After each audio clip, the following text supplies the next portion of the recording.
నమస్తే, welcome to evening edition. Headlines చూద్దాం. రాష్ట్రంలో అరాచక పాలన సాగుతుంది. జగన్ను ఇంటికి పంపడమే ధ్యేయమన్న బాబు.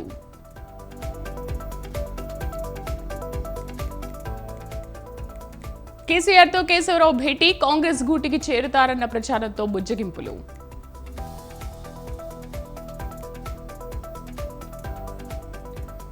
ముగిసిన మహబూబ్ నగర్ ఎమ్మెల్సీ ఉప ఎన్నికల పోలింగ్. ఏప్రిల్ 2న కౌంటింగ్.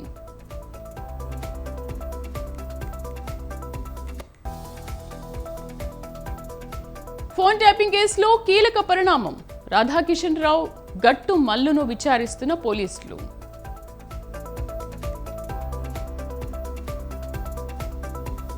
కేజ్రీవాల్ ఈడీ కస్టడీ పొడిగింపు. ఏప్రిల్ 1 వరకు పొడిగించిన Rouse Avenue court.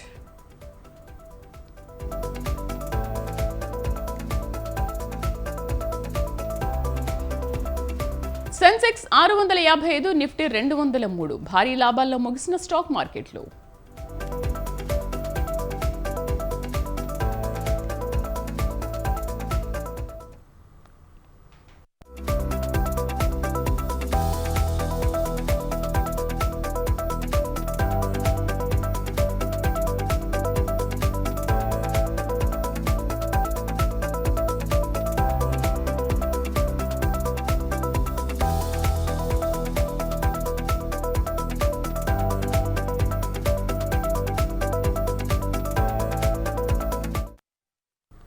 BRS party general secretary K Keshava Rao party అధినేత కేసీఆర్ ను ఎర్రవెల్లి ఫామ్ హౌస్ లో కలిశారు. కేకే పార్టీ మారతారని కొన్ని రోజులుగా జోరుగా ప్రచారం సాగుతోంది. ఈ నేపథ్యంలో ఆయన కేసీఆర్ ఇంటికి వెళ్లడం ప్రాధాన్యతను సంతరించుకుంది. కేకే వెంట ఎమ్మెల్యే ప్రకాష్ గౌడ్ ఉన్నారు. తనకు బీఆర్ఎస్ లో ఎంతో ప్రాధాన్యత ఇవ్వడంతో కేసీఆర్ ను కలిసి పార్టీ మార్పు అంశంపై చెప్పేందుకు వెళ్లినట్లుగా ప్రచారం సాగుతోంది. ఎర్రవెల్లి ఫామ్ హౌస్ కు వెళ్లినప్పుడు ఆయన చేతిలో కొన్ని పేపర్లున్నాయి. దీంతో ఆయన రాజీనామా సమర్పించేందుకు వెళ్లి ఉంటారనే చర్చ సాగుతోంది.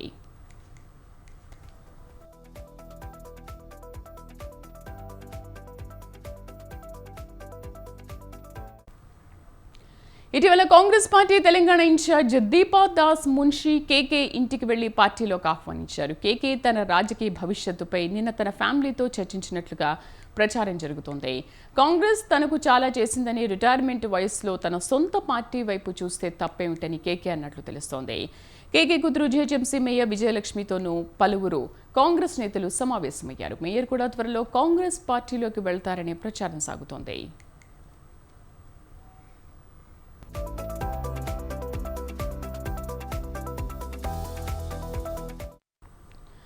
ఇక పూర్తి సమాచారం కరెస్పాండెంట్ సవిన్ అందిస్తారు. సవిన్, ఏంటి అసలు పార్టీలోకి వెళ్తారనేది కేవలం ప్రచారం మాత్రమేనా, నిజంగానే వెళ్తున్నారా?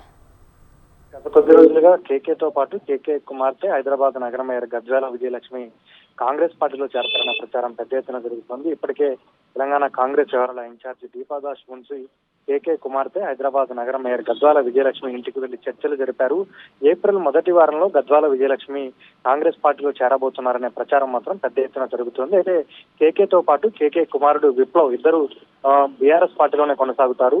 ఇప్పుడు ప్రస్తుతం కేకే వృద్ధాప్యంలో ఉన్నారు. వరుసగా తెలంగాణ వచ్చిన తర్వాత 2 సార్లు బీఆర్ఎస్ పార్టీ రాజ్యసభ సభ్యత్వాన్ని రెన్యువల్ చేసింది. పార్టీ సెక్రటరీ జనరల్ హోదానిచ్చింది. పార్టీ పార్లమెంటరీ నేతగా కె కేశవరావు కొనసాగుతున్న నేపథ్యంలో జీవిత చరమాంకంలో పార్టీ మారటం ఎందుకని కేకే సంకోచిస్తున్నట్లుగా తెలుస్తోంది. అయితే కేకే కూతురు గద్వాల విజయలక్ష్మి మాత్రం తనతో పాటు తన తండ్రి కె కేశవరావు కాంగ్రెస్ పార్టీలో చేరితే తనకు కూడా ప్రాధాన్యత ఉంటుందని భావిస్తున్నారు. అందువల్ల తన తండ్రిని కూడా పార్టీ మారమని ఒత్తిడి తెస్తున్నట్లుగా బయట పెద్ద ఎత్తున ప్రచారం జరుగుతుంది. కేకే గతంలో ఉమ్మడి ఆంధ్రప్రదేశ్ లో కాంగ్రెస్ పార్టీ రాష్ట్ర అధ్యక్షుడిగా పనిచేశారు. కాంగ్రెస్ పార్టీలో పశ్చిమ బెంగాల్ ఇన్ఛార్జ్ గా పనిచేశారు. జాతీయ స్థాయిలో కాంగ్రెస్ పార్టీలో కీలక నేతలందరితో కేకేకు విస్తృత పరిచయం. ఇప్పుడు తెలంగాణ కాంగ్రెస్ పార్టీ ఇన్ఛార్జ్ గా ఉన్న దీపాదాస్ మున్షి కుటుంబంతో కూడా కేకే కుటుంబానికి వ్యక్తిగత సన్నిహిత సంబంధాలు ఉన్న నేపథ్యంలో ప్రస్తుతం దీపాదాస్ మున్షి కేకే కుటుంబాన్ని కాంగ్రెస్ పార్టీలోకి రావాలని కోరుతున్నట్లుగా తెలుస్తుంది. అందులో భాగంగా ఈ రోజు కేకే కేశవరావు బీఆర్ఎస్ అధినేత కేసీఆర్ ఉంటున్నటువంటి ఎర్రబల్లి ఫామ్ హౌస్ కి వెళ్లి కేసీఆర్ తో చర్చలు జరిపారు.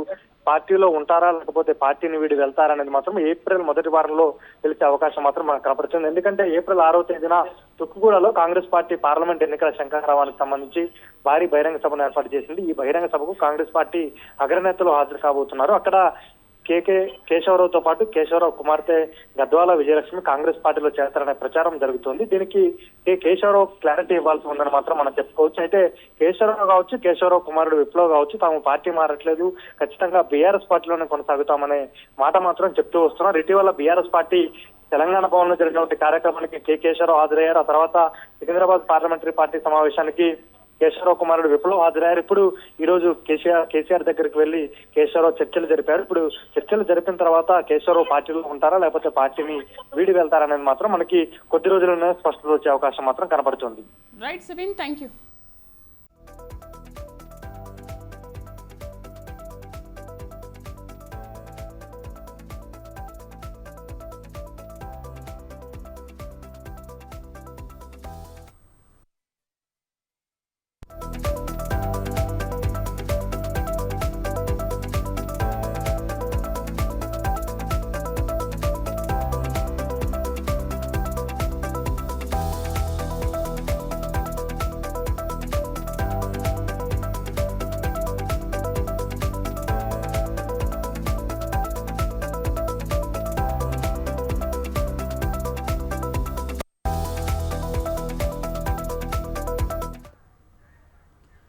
తెలంగాణలో కలకలం రేపుతున్న ఫోన్ ట్యాపింగ్ కేసులో మరో ఇద్దరిని పోలీసులు అదుపులోకి తీసుకున్నారు. మాజీ టాస్క్ ఫోర్స్ డీసీపీ రాధాకిషన్ రావు గట్టుమల్లును అదుపులోకి తీసుకుని బంజారాహిల్స్ పోలీస్ స్టేషన్లో విచారిస్తున్నారు. గట్టుమల్లు గతంలో ఎస్ఐబిలో సీఏగా పనిచేశారు.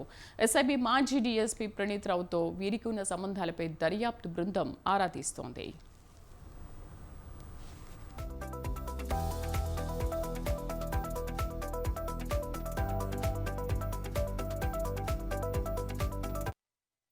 ఈ కేసులో ఇప్పటికే ప్రణీత్ రావుతో పాటు అదనపు ఎస్పీలు భుజంగరావు, తిరుపతన్నను అరెస్ట్ చేశారు. ప్రముఖుల వ్యక్తిగత విషయాలపై వీరు నిఘా పెట్టి ప్రభుత్వం మారాక హార్డ్ డిస్క్లను ధ్వంసం చేసినట్లు వీరిపై ఆరోపణలున్నాయి. మరోవైపు భుజంగరావు, తిరుపతన్నను కస్టడీకి ఇవ్వాలని కోరుతూ పోలీసులు దాఖలు చేసిన పిటిషన్పై నాంపల్లి కోర్టులో వాదనలు ముగియగా న్యాయస్థానం తీర్పును రిజర్వ్ చేసింది.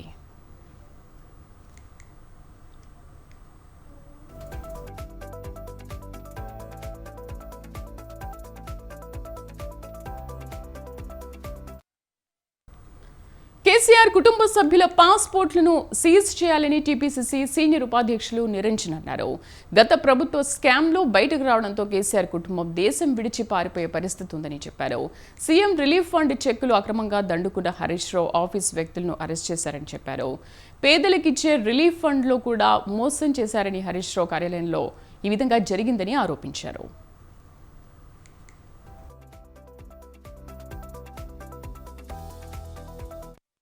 మొత్తం రాష్ట్రంలో ఎస్ఐబి ద్వారా ఏదైతే ట్రాపింగ్ వ్యవహారం జరిగిందో మొత్తం రాష్ట్రంలో ప్రకంపనలు జరుగుతుంటే చెప్తున్నట్టు 10 లక్షల ట్యాపింగ్ జరగలేదు, ఒకరిద్దరివే జరిగి ఉండొచ్చు, అవి కూడా దొంగలవే జరిగి ఉండొచ్చు అనేసి ఆయన నిన్న వాళ్ళ మీటింగ్లో మాట్లాడుకుంటూ వ్యాఖ్యానించడం జరిగింది. ఎన్ని జరిగినవి నీకెట్లా తెలుసు అనేసి కాంగ్రెస్ పార్టీ తరపు నుంచి నేను ప్రశ్నిస్తూ ఉన్నాను. మీ కనుసన్నల్లో మీ ఆదేశాల మేరకు జరిగిందా, మీ పాత్ర ఏంటి అనే విషయాన్ని కూడా తెలపాలనే మాట నేను డిమాండ్ చేస్తూ ఉన్నాం. ఇది మీకు తెలిసే జరిగిందా లేదా సూటిగా చెప్పమని కూడా డిమాండ్ చేస్తూ ఉన్నాం. ఈ మొత్తం ట్యాపింగ్ వ్యవహారంలో 600 కోట్ల లావాదేవీలు జరిగినవనే మాట రావటం జరిగింది. 600 crores 600 crores లావాదేవీలు జరిగిన వ్యవహారంలో ఆయన అంత ఈజీగా తీసి పారేస్తూ మాట్లాడటం అనేది అది దేనికి సంకేతం అనే మాటను నేను ప్రశ్నిస్తూ ఉన్నాను. లోక్సభ ఎన్నికల వేళ తెలంగాణలో ఫోన్ ట్యాపింగ్ వ్యవహారం రాజకీయ ప్రకంపనలు సృష్టిస్తోంది. అన్ని పార్టీల నేతలు ఈ వ్యవహారంపై నోరు విప్పుతున్నారు. తాము కూడా బాధితులమేనని అప్పటి ప్రతిపక్ష నేతలందరూ ఒక్కొక్కరుగా బయటకు వస్తున్నారు. ఫోన్ ట్యాపింగ్ వ్యవహారంలో ప్రభుత్వం కూడా సీరియస్గా ఉన్నట్లు తెలుస్తోంది. అయితే బీఆర్ఎస్ మాత్రం ఫోన్ ట్యాపింగ్ ని కొట్టిపారేస్తోంది. దీంతో రాష్ట్రంలో పొలిటికల్ హీటు ఒక్కసారిగా పెరిగిపోయింది.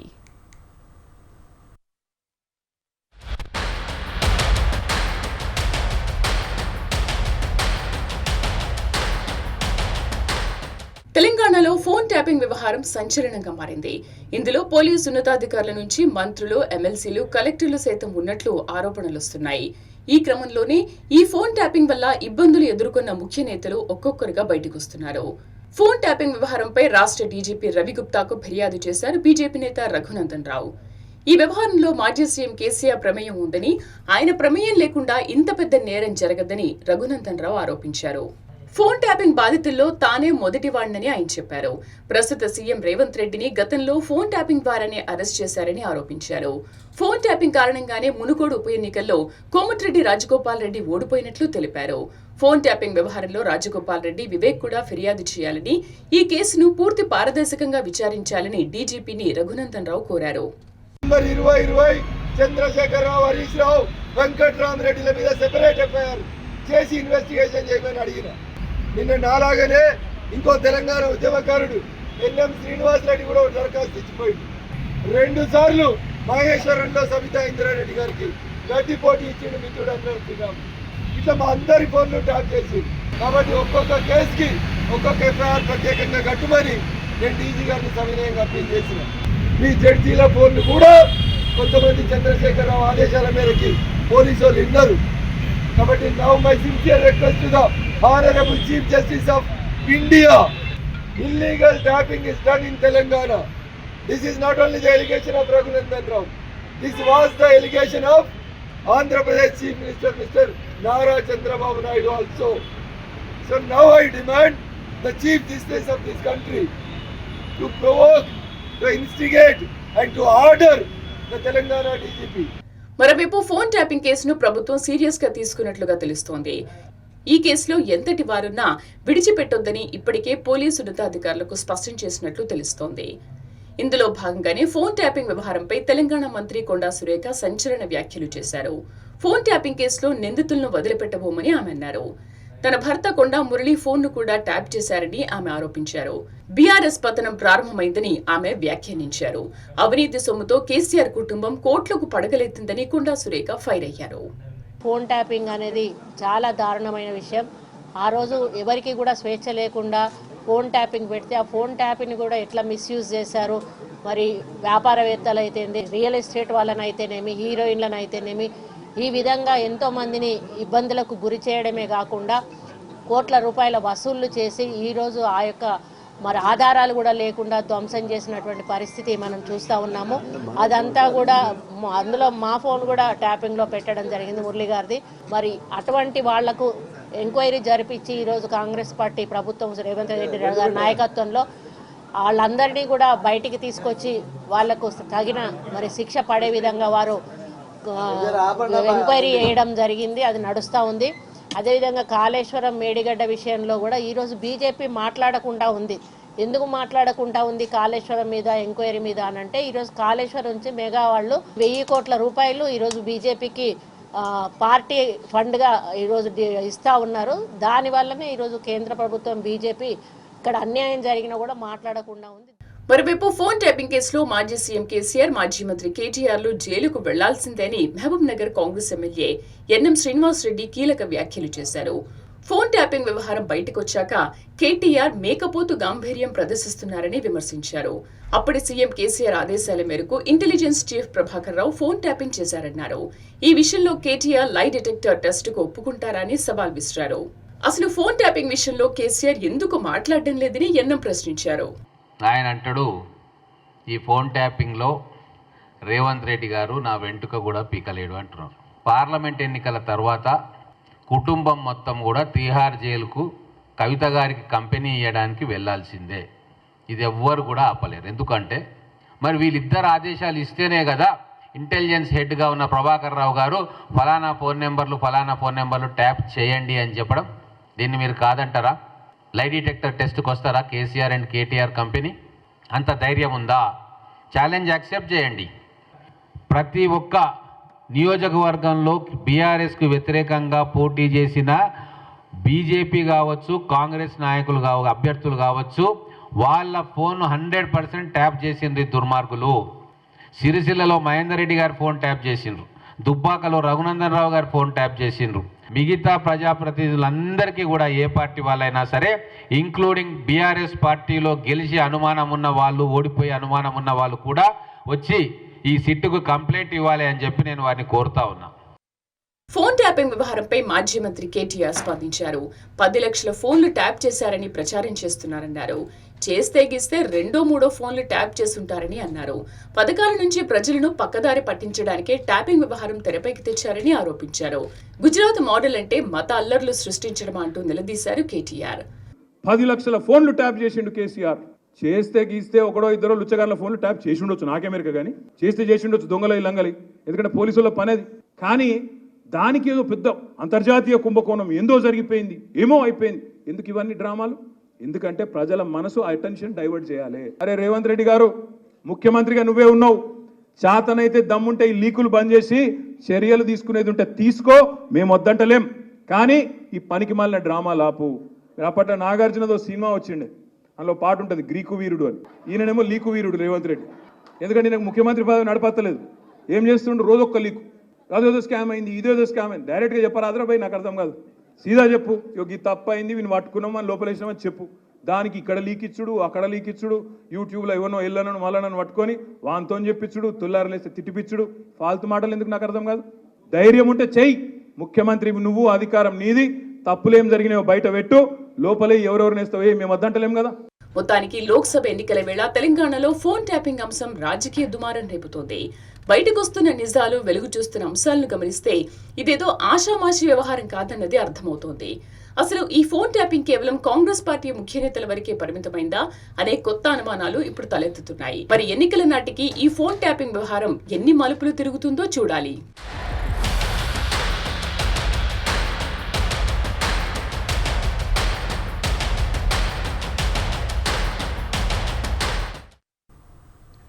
ఫోన్ ట్యాపింగ్ వ్యవహారం తెలంగాణలో రాజకీయ ప్రకంపనలు రేపుతున్న వేళ డీజీపీ రవిగుప్తాను కలిసి మాజీ సీఎం కేసీఆర్ బీఆర్ఎస్ అధినేతపై ఫిర్యాదు చేశారు.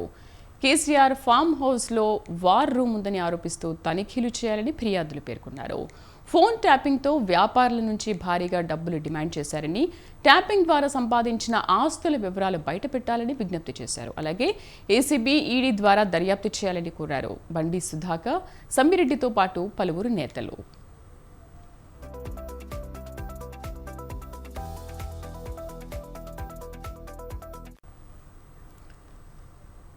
మహబూబ్ నగర్ స్థానిక సంస్థల ఎమ్మెల్సీ ఎన్నికల్లో తన ఓటు హక్కును వినియోగించుకున్నారు సీఎం రేవంత్ రెడ్డి.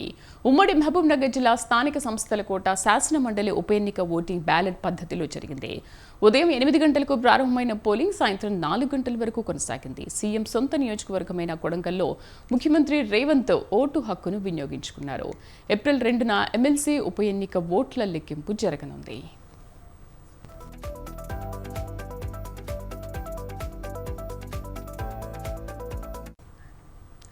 బీఆర్ఎస్ నుంచి నవీన్ కుమార్ రెడ్డి, కాంగ్రెస్ నుంచి జీవన్ రెడ్డి స్వతంత్ర అభ్యర్థిగా సుదర్శన్ గౌడ్ పోటీ చేశారు. ఉమ్మడి పాలమూరు జిల్లాలోని 14 నియోజకవర్గాల పరిధిలో మొత్తం 1439 మంది ఓటర్లు ఉన్నారు. జెడ్పీటీసీలు 83, ఎంపీటీసీలు 888, మున్సిపల్ కౌన్సిలర్లు 449, ఎక్స్ అఫీషియో సభ్యులు 19 మంది ఓటర్లుగా ఉన్నారు.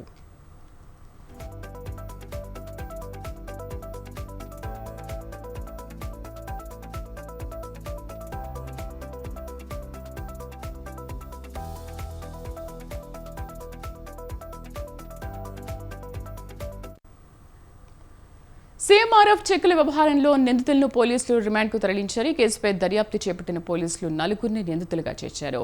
సీఎంఆర్ఎఫ్ కేసులో కీలక సూత్రధారిగా నరేష్ ఉన్నట్లు జుబ్లీహిల్స్ పోలీసులు గుర్తించారు. ఈ క్రమంలోనే నరేష్తో పాటు వంశీ, ఓంకార్, వెంకటేష్ను రిమాండ్కు తరలించారు. కాగా పేదల వైద్య ఖర్చుల నిమిత్తం ముఖ్యమంత్రి సహాయ నిధి కింద మంజూరైన చెక్కుల వ్యవహారంలో గోల్మాల్ జరిగిన సంగతి వెలుగులోకి వచ్చింది.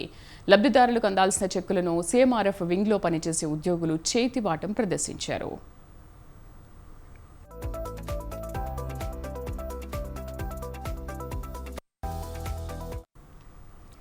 చంద్రబాబును ప్రజలు నమ్మడం లేదని, టీడీపీని ప్రజలు చెత్తబుట్టలో వేశారని ఎద్దేవా చేశారు ప్రభుత్వ సలహాదారు సజ్జల రామకృష్ణారెడ్డి. ప్రజల్లోకి వెళ్లి ఏం చెప్పాలో చంద్రబాబుకు తెలియడం లేదని విమర్శించారు. అన్ని అనుమతులు తీసుకున్న ప్యాంటీ కారుపై తప్పుడు ప్రచారం చేశారని ఆగ్రహం వ్యక్తం చేశారు. బీజేపీలో ఉన్న టీడీపీ నేతలకే టికెట్లు ఇచ్చారని తెలిపారు. మళ్లీ ఇప్పుడు మోసపూరిత హామీలతో చంద్రబాబు వస్తున్నారని, ఏ పార్టీ వైపు ఉండాలో ప్రజలు నిర్ణయించారన్నారు. స్పష్టమైన ఎజెండాతో వైసీపీ ఉందని ప్రజలకు తెలుసన్నారు.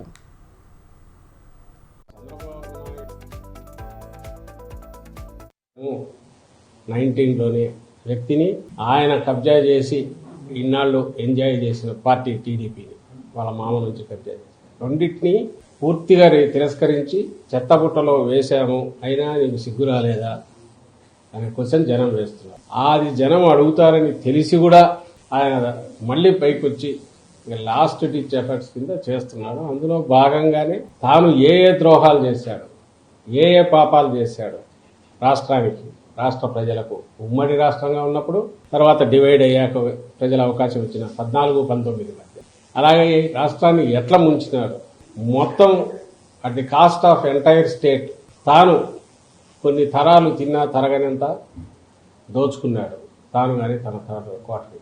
ఇవన్నీ జగన్మోహన్ రెడ్డి గారికి ఆపాదించాలని ఈరోజు చూస్తున్నారు. జనం గుర్తించినారని తెలిసినా సరే, జనం ఆల్రెడీ గుర్తించి రిజెక్ట్ చేశారని తెలిసినా సరే, తన ఒక తంపుడు దీంట్లో అంటూనే ఉన్నాడు. తన లక్షణాలన్నీ జగన్మోహన్ రెడ్డి గారికి ఆపాదించాలని చూస్తున్నాడు. అవి జనం లెక్కలేక వేసుకోవట్లేదు, రిజెక్ట్ చేశారు. అసలు జగన్ చెప్పే అబద్ధాలు ప్రజలు నమ్ముతారా అని ప్రశ్నించారు టీడీపీ నేత వర్ల రామయ్య. ఎవరిని మాయ చేయాలని జగన్ చూస్తున్నారని నిలదీశారు. వివేకాను ఎవరు చంపారో జగన్కు తెలియదా అని ప్రశ్నించిన వర్ల, అవినాష్ను పక్కన పెట్టుకుని జగన్ నాటకాలు ఆడుతున్నారని విమర్శించారు.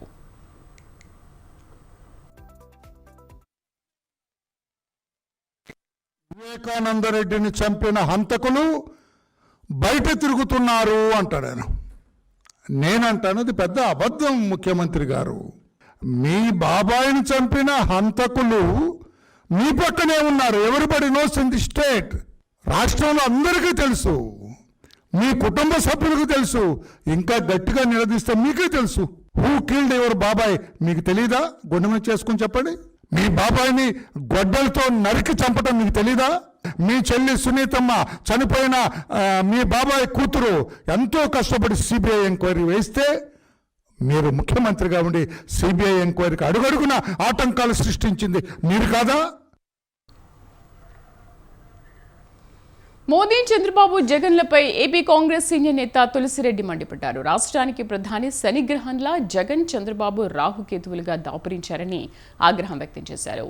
వీరి పాలనలో ఆంధ్రప్రదేశ్కి నవమోసాలు జరిగాయని దుయ్యబట్టారు. రాబోయే ఎన్నికల్లో 3 పార్టీలను ఓడించి కాంగ్రెస్ అధికారంలోకి వస్తేనే సీమ అభివృద్ధి చెందుతుందన్నారు తులసిరెడ్డి. రాష్ట్ర ముఖ్యమంత్రి జగన్మోహన్ రెడ్డి గారు, రాష్ట్రంలో ప్రతిపక్ష నాయకుడు చంద్రబాబు నాయుడు గారు, ఈ ముగ్గురు కూడా రాయలసీమకు తీరని ద్రోహం, మోసం, అన్యాయం చేశారు. ఈ ముగ్గురు కూడా రాయలసీమ ద్రోహులు. నరేంద్ర మోడీ గారేమో రాష్ట్రానికి శనిగ్రహంలా దాపురించారు. జగన్ రెడ్డి, చంద్రబాబు నాయుడు గారు రాహు కేతువులుగా దాపురించారు. ఈ ముగ్గురి పాలనలో రాయలసీమకు నవ మోసాలు జరిగాయి.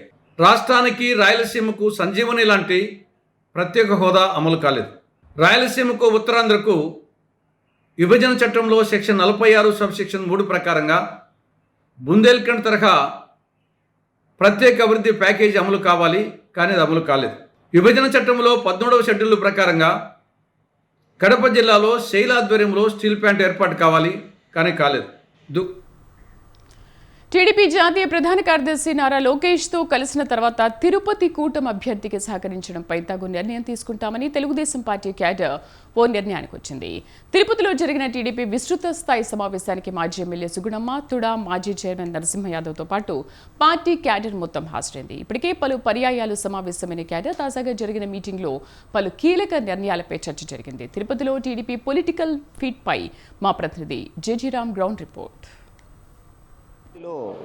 తెలుగుదేశం పార్టీకి సంబంధించినటువంటి కొద్దిసేపటి క్రితం విస్తృత స్థాయి సమావేశాన్ని ఏర్పాటు చేయడం జరిగింది. ఈ సమావేశం చూసుకున్నట్టయితే మనము పెద్ద ఎత్తున తెలుగుదేశం పార్టీకి సంబంధించినటువంటి అతిరథ మహారథులు అంటే తిరుపతిలో ఏండ్ల తరబడి తెలుగుదేశం పార్టీకి సేవలు అందిస్తున్న వాళ్ళందరూ కూడా ఈ యొక్క విస్తృత స్థాయి సమావేశానికి కూడా హాజరు కావడం జరిగింది. అయితే దీంట్లో ప్రత్యేకించి మనం చూసుకున్నట్టయితే తిరుపతి తెలుగుదేశం పార్టీ మాజీ ఎమ్మెల్యే సుగుణమ్మ, అదేవిధంగా మాజీ తుడా చైర్మన్ నరసింహ యాదవ్, పెద్దబ్బ, మబ్బు దేవనారాయణ రెడ్డి, అదేవిధంగా మనం చూసుకుంటే జేబీ శ్రీనివాసులు లాంటి అతిరథ మహారథులందరూ కూడా ఈ యొక్క కార్యక్రమంలో కూడా పాల్గొనడం జరిగింది. అంటే కార్యక్రమం యొక్క ముఖ్య ఉద్దేశం ఒకటే చెప్తున్నారు.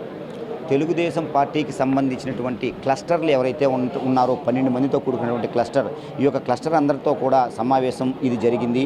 ఈ సమావేశానికి సంబంధించి బూత్ లెవెల్ గురించి సంబంధించి, వార్డు స్థాయికి సంబంధించి పెద్ద ఎత్తున అందరూ కూడా హాజరయ్యి ఈ యొక్క సమావేశంలో కూడా పాల్గొన్నారు. ప్రత్యేకించి అంటే మొదటి నుంచి కూడా మనం చూసుకున్నట్టయితే కూటమిలో భాగంగా తిరుపతిలో జనసేన అభ్యర్థి ఆరణి శ్రీనివాసులకైతే టికెట్ మంజూరు చేయడం జరిగింది. దీనికి సంబంధించి స్థానికులు, స్థానికేతరులు అనేటువంటి రెండు విధాలైనటువంటి వర్గ పోరు ఇక్కడ ప్రారంభమైంది. ఆ యొక్క ఆరణి శ్రీనివాసుల్ని ఎప్పుడైతే క్యాండిడేట్గా అనౌన్స్ చేశారో అప్పటి నుంచి కూడా ఈ యొక్క నేతల మనోభావాలు ఒక్కొక్కటి దెబ్బతిని బయటపడినటువంటి పరిస్థితి కనపడుతుంది. ఊకా విజయ్ కుమార్, అదేవిధంగా కోడూరు బాలసుబ్రహ్మణ్యం లాంటి వాళ్ళు కూడా టికెట్కు ట్రై చేశారు. ఎట్టి పరిస్థితుల్లో కూడా వాళ్ళకి రాకుండా కూటమిలో భాగంగా కూడా పూర్తిగా జనసేన అభ్యర్థిని ఇక్కడ ఇక్కడ తిరుపతికి కేటాయించడం జరిగింది. అయితే ఈ నేపథ్యంలో మనం చూసుకున్నట్టయితే ఎప్పుడైతే ఆరణి శ్రీనివాసులకు టికెట్ ఇచ్చారో అప్పుడు అతను యొక్క లోకల్లో అంటే ఇక్కడ ఓటర్లని కలిసేటువంటి ప్రయత్నం అయితే చేశారు. అప్పటి నుంచి కూడా తెలుగుదేశం పార్టీ కావచ్చు, అదేవిధంగా జన సైనికులు కావచ్చు, మరోవైపు మనం చూసుకున్నట్లయితే భారతీయ జనతా పార్టీకి సంబంధించినటువంటి నేతలు అందరూ కూడా స్థానికులకు మట్టుకే ఈ యొక్క టికెట్ని కేటాయించాలి, బయట వ్యక్తులకు ఎట్టి పరిస్థితుల్లో ఇస్తే మేము సపోర్ట్ చేయము అనే దాని మీద పెద్ద ఎత్తున మీడియా సమావేశాలు ఏర్పాటు చేయడం జరిగింది. పెద్ద సమావేశాలు కూడా ఏర్పాటు చేసుకున్న ఆ యొక్క సమావేశంలో మాజీ ఎమ్మెల్యే సుగుణమ్మ కంట తడి పెట్టినటువంటి సందర్భం కూడా ఉంది. అంటే పార్టీకి మేము ఎనలేని సేవ చేశాము, నేను నా భర్త అంటే దివంగత నాయకుడు తిరుపతి ఎమ్మెల్యే వెంకటరమణ ఎవరైతే ఉన్నారో మేమందరూ కూడా తెలుగుదేశం పార్టీకి తమదైనటువంటి స్థాయిలో ఈ యొక్క సేవలను అందించాము. ఎంత సేవలు అందించినా కూడా పూర్తిగా మా యొక్క కుటుంబాన్ని అంటే మా స్థానికులకు కాకుండా బయట వాళ్ళకి ఇవ్వడాన్ని వీళ్ళందరూ కూడా పూర్తిగా కూడా తప్పుపట్టినటువంటి పరిస్థితి కనపడుతుంది. అంటే ఇవాళ జరిగినటువంటి ఈ యొక్క సమావేశం అంటే విస్తృత స్థాయి సమావేశం ఏదైతే ఉందో అతిరథ మహారథులందరూ తెలుగుదేశం పార్టీకి సంబంధించినటువంటి క్యాడర్ మొత్తం కూడా ఈ యొక్క దీంట్లో పాల్గొనడం జరిగింది. ఈ పాల్గొన్నటువంటి ఈ యొక్క సమావేశంలో మొట్టమొదటిగా కూడా మబ్బు దేవనారాయణ రెడ్డి ఒకటే చెప్పారు, ప్రత్యేకించి అంటే మీరు ఉన్నటువంటి నాయకులు ఎవ్వరూ కూడా కరెక్ట్గా వర్క్ చేయలేదు, కరెక్ట్గా వర్క్ చేస్తే ఏ విధంగా అయినా ఈ యొక్క టికెట్ను పోగొట్టుకునేటువంటి సమస్య లేదు, కంపల్సరీ తిరుపతి టికెట్ తెలుగుదేశం పార్టీకే ఇస్తారు, అదేవిధంగా కూటమిలో భాగంగా అయినా కూడా స్థానికులకే ఇచ్చేటువంటి అవకాశం అయితే ఎంతైనా ఉందనేటువంటిది ఆయన పెద్ద ఎత్తున దాన్ని నొక్కి వక్కానించడం జరిగింది. దీన్ని ప్రతి ఒక్కరూ కూడా సమర్థించుకున్నారు. స్టార్టింగ్లో పెద్ద గలాటా జరిగినా కూడా పూర్తి స్థాయిలో చివరికి అంటూ కూడా ప్రతి ఒక్కరు అంటే వాళ్ళ యొక్క మనోభావాలను అన్నింటినీ కూడా ఈ యొక్క సమావేశంలో బయట పెట్టడం జరిగింది. ప్రతి ఒక్కరూ కూడా చెప్పారు. అంటే ఈ యొక్క సమావేశం యొక్క ముఖ్య ఉద్దేశంలోకి మనం వెళ్ళినట్టయితే పూర్తి స్థాయిలో జరిగినటువంటి ఈ యొక్క విస్తృత స్థాయి సమావేశం విషయాల్లోకి మనం వస్తే తెలుగుదేశం పార్టీ అధినేతలు ఎవరైతే ఉన్నారో నారా లోకేష్ బాబుని రేపటి దినం అంటే క్లస్టర్కి సంబంధించినటువంటి వాళ్ళందరూ అదేవిధంగా సుగుణమ్మ, నరసింహ యాదవ్ లాంటి పెద్దవాళ్ళందరూ కూడా వెళ్ళి లోకేష్ బాబుతో చర్చించి అంటే తిరుపతి టికెట్ విషయమై మళ్ళీ కూడా చర్చించి పునరాలోచన చేయాలనేటువంటి విషయాన్ని తన దృష్టికి తీసుకెళ్తాము. అటు తర్వాత లోకేష్ చెప్పినటువంటి ఫైనల్ ఏదైతే ఉందో జడ్జిమెంట్ దాని ప్రకారంగా కూడా ఈ యొక్క తిరుపతిలో ఎవరైతే నిలబడతారో వాళ్ళకి సంపూర్ణ మద్దతు ఇచ్చి అతని గెలిచే విధంగా కూడా అన్ని రకాల చర్యలు తీసుకుంటాము, ప్రతి ఒక్కరూ మేమందరూ సహకరిస్తామనేటువంటిది పూర్తిగా కూడా ఈ యొక్క విస్తృత స్థాయి సమావేశంలో వాళ్ళ యొక్క నేతల యొక్క మనోభావాలను బయట పెట్టినటువంటి పరిస్థితి అయితే ఉంది. అంటే మొత్తం మీద ఈ యొక్క 12 మంది క్లస్టర్లు ఎవరైతే ఉన్నారో రేపు మీటింగ్కి వెళ్ళిన తర్వాత లోకేష్ బాబుతో కలిసిన తర్వాత మళ్ళీ ఒక మీటింగ్ని అరేంజ్ చేసుకుంటారు. అంటే ఎలాంటి అధిష్టానం ఎలాంటి సమాచారం ఇస్తుంది, ఎలాంటి పిలుపునిస్తుంది, దాని ప్రకారమే మేమంతా నడుచుకుంటాము అనేటువంటిది పూర్తిగా సంపూర్ణ మద్దతు ఆ యొక్క టికెట్ అంటే ఎవరికైతే టికెట్ ఇచ్చుంటారో కూటమిలో భాగంగా తనకు పూర్తిగా కూడా సపోర్ట్ మేము చేస్తాము అనేటువంటిది ఈ యొక్క విస్తృత స్థాయి సమావేశానికి సంబంధించి పూర్తి స్థాయిలో ఈ నేతలంతా కూడా తమ యొక్క మనోగాతాలను బయట పెట్టేటువంటి పరిస్థితి కనపడుతుంది. కెమెరామెన్ లోకేష్తో జేజీరామ్, స్వతంత్ర టీవీ, తిరుపతి.